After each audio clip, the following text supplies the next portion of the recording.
E se eu te dissesse que a cultura do Império Galáctico de Star Wars é muito mais parecido com as empresas do mundo real do que a maioria da gente imagina?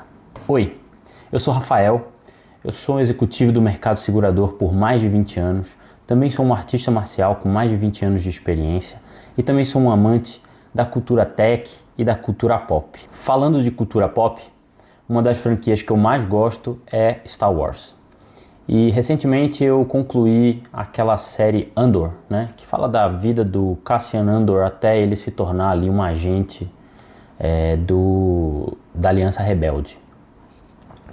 E eu demorei um pouco para assistir essa série, eu confesso que eu não estava esperando muita coisa e ela me surpreendeu bastante.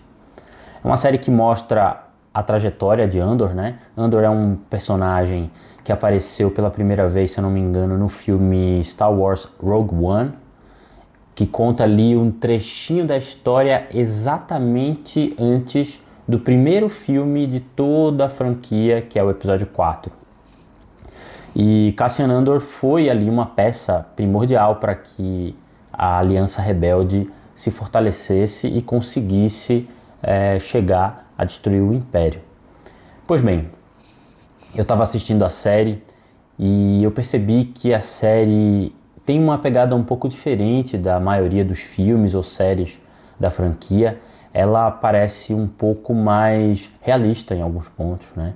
Ela mostra um lado do Império mais burocrático, né? A gente sai daquela visão do imperador com seus poderes da força e do Darth Vader que sufoca as pessoas com o poder do pensamento lá, para ações táticas, para estratégias, torturas e um monte de coisas esquisitas que o Império faz para conseguir o objetivo dele, que é dominar toda a galáxia.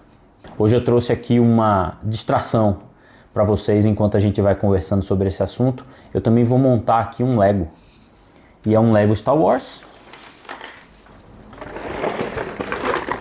que tem o Cassian Andor. Tá aqui, ó. Além do droid e da agente da inteligência do Império. Então eu vou montar com vocês esse Lego aqui, enquanto a gente reflete um pouco sobre esse assunto aqui, de como eu percebi que a cultura do Império Galáctico pode ser muito parecido com a cultura de algumas empresas do mundo real. Beleza? Bora lá? Bom, já separei aqui as peças do primeiro pacote para a gente começar a conversar e vou montando enquanto a gente vai falando sobre o tema, né? Como eu falei, Andor é uma série mais densa, ela mostra mais o lado humano, né? Ela mostra os personagens de uma forma um pouquinho mais profunda. Isso diferencia ela um pouco das outras produções da franquia, que eu já tenho o minifigure.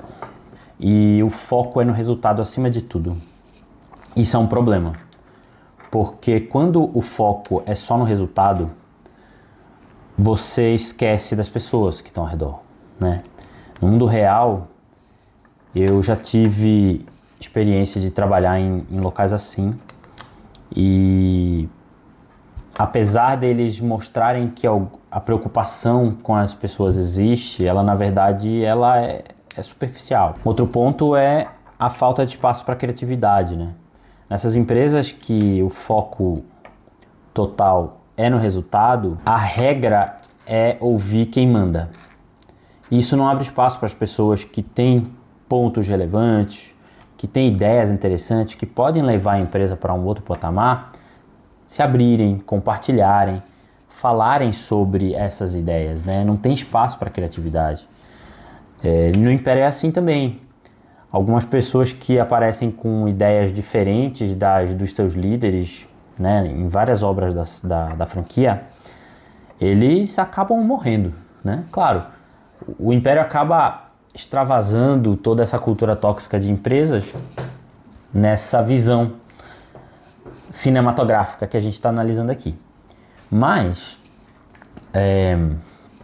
quando a gente analisa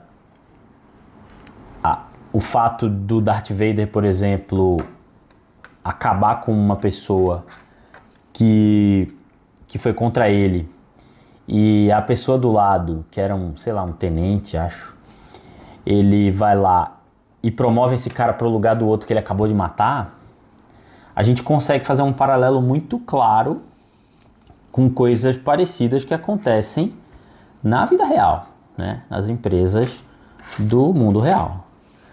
Então, é um pouco triste de ver isso, mas é realidade. E aí isso vai para um caminho onde os gestores, eles acabam controlando a equipe, né, os seus subordinados, as pessoas que trabalham com elas ali na equipe, pelo medo. As pessoas são controladas estritamente pelo medo. E como é ruim um ambiente desse, né? Porque como é que você respeita o seu gestor como líder?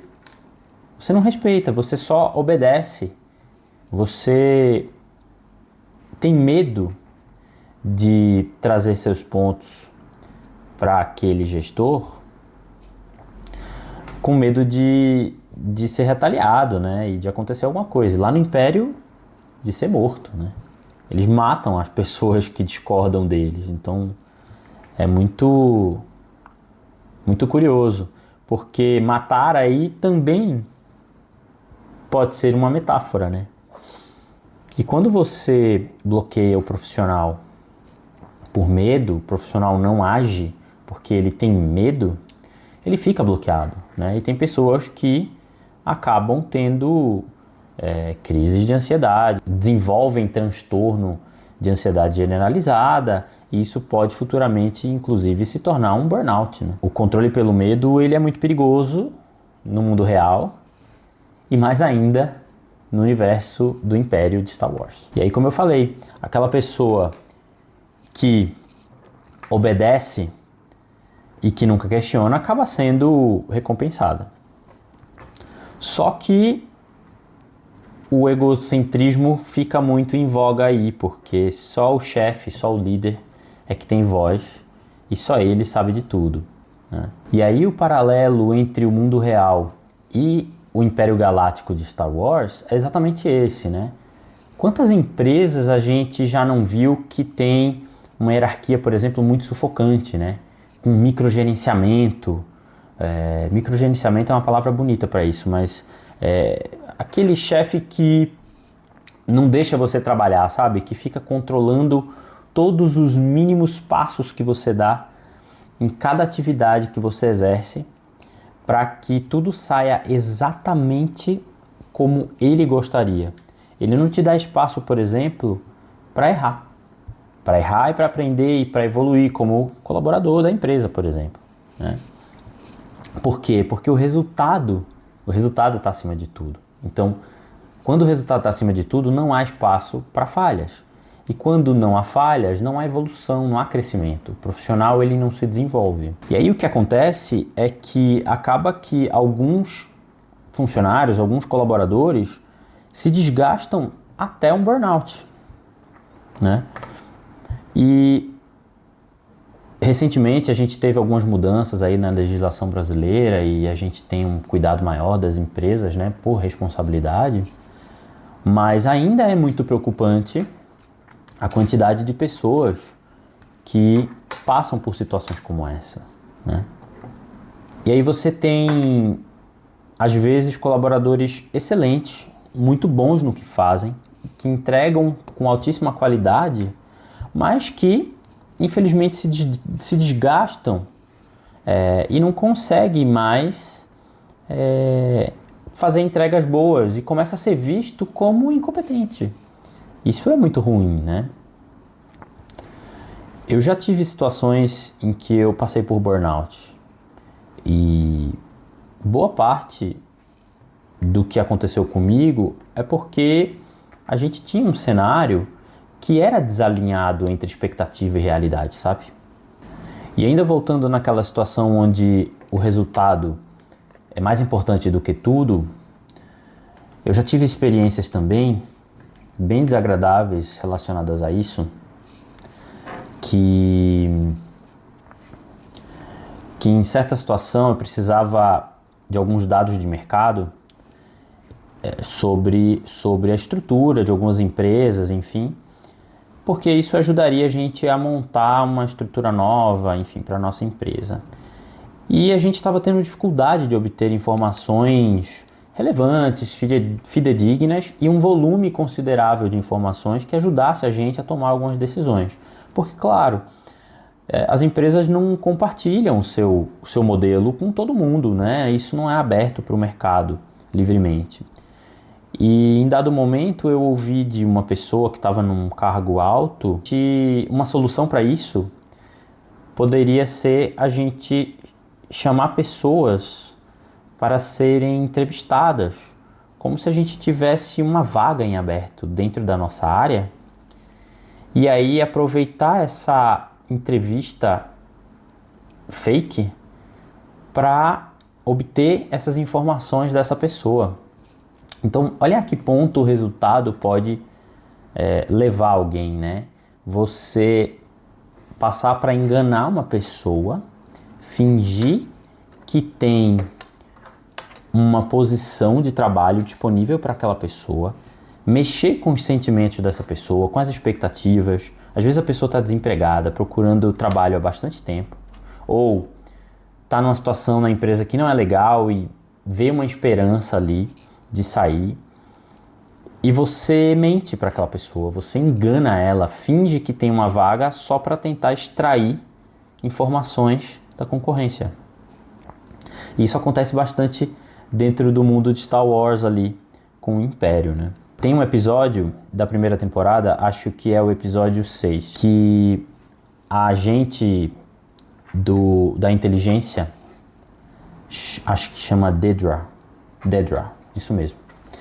E a Dedra tá lá, ela consegue capturar a Bix, que é uma aliada do Cassian Andor. Ela consegue começar a fazer um processo de tortura com a Bix para conseguir informações relevantes sobre o Cassian Andor e tal, que está sendo investigado. E é um pouco disso, né? Eu mexo com o psicoemocional de uma pessoa, eu dou uma esperança para ela ali, na vida real, fingindo que tem uma oportunidade para ela, para na verdade obter informação a qualquer custo, assim. E aí quais são as lições que a gente pode tirar disso, né? O Império, por exemplo, ele caiu porque ele sufocava a criatividade das pessoas que eram relevantes dentro da sua estrutura, e ele também não tinha base de confiança, todo mundo trabalhava no medo. Só que quando a coragem vem, o medo desaparece. Porque a coragem é exatamente a força para enfrentar o medo. Então, quando as pessoas passam a não ter mais medo, elas enfrentam as situações e acabam tornando aquilo uma situação extinta, né? Quando você está num emprego, por exemplo, que está te fazendo mal, você acha um outro emprego, vai embora e deixa a empresa, e a empresa perde ali um ótimo funcionário. E aí algumas empresas com esse tipo de cultura, elas acabam que podem sim crescer muito rápido, podem sim trazer resultados muito bons num prazo muito curto de tempo, mas elas tendem a colapsar no longo prazo, porque ela não consegue manter as pessoas engajadas, não consegue manter pessoas dentro da empresa, né? O turnover fica muito alto, né? A troca de pessoas ali dentro ela é muito alta, e a empresa acaba tropeçando um pouco mais na frente. Então o diferencial no mundo real é as empresas que criam ambientes mais humanos e colaborativos conseguem construir times super duradouros. Eu já também trabalhei em empresas assim muito boas, que eu acabei saindo por um momento ali da minha carreira que precisava de uma mudança, mas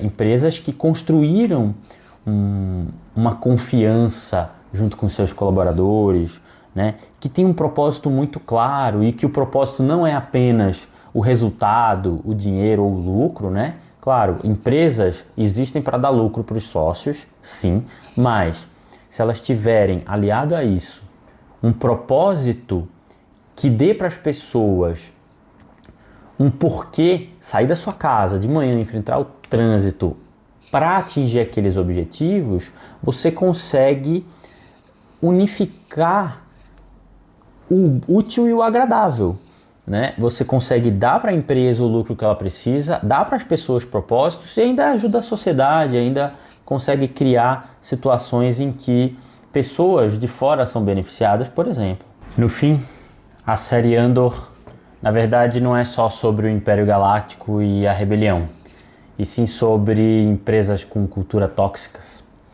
na vida real. E vocês? Já trabalharam em alguma empresa que a cultura era muito tóxica, que nem o Império Galáctico? Ou sempre trabalharam em empresas com propósito e com um carinho com as pessoas muito claro e objetivo? Conta aí nos comentários, me fala se vocês gostaram de ver a montagem aqui deste Lego de Star Wars. Se vocês também curtem a cultura pop como eu, Star Wars, heróis e outras coisas, mas que também tem carreiras no mundo corporativo, queiram participar desse canal para aproveitar todos os vídeos que saem aqui semanalmente. Beleza? Se vocês gostaram, dá uma curtida aí, se inscreve no canal. Muito obrigado por assistirem até aqui. Um abraço e até a próxima!